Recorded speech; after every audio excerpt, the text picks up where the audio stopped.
So it goes something like this. Okay, I'll recite it, then I'll tell you the backstory. Conqueror in a pretty dress. Don't let my smile deceive you. I know who I am. I know what I can do. Behold vast wings just beyond my hair's caress.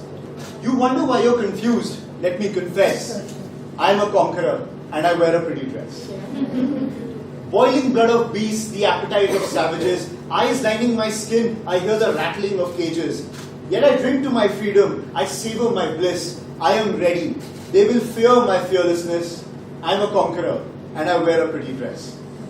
My love undefined, my taste unrefined, my gaze undemure, my yearning perilously pure.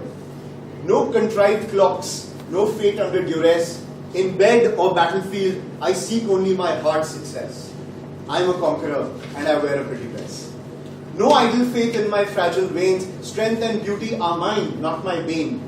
Even as I bleed, I don't walk on my knees. I only forge empires above their simple heads. I'm a conqueror and I wear a pretty dress. Scarred and reborn every day, silent, powerful by my will, my way. A spirit branded alien, but no more than human. As I transcend your mind, you only witness. I'm a conqueror and I wear a pretty dress.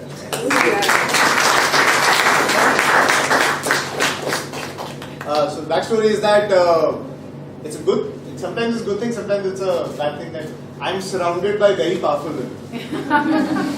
From my family to my friends, I'm surrounded by very powerful women. And the spark of this this poem was that there was this friend of mine. She's very, dainty. She wears all these fashionable clothes and everything. She's a documentary filmmaker.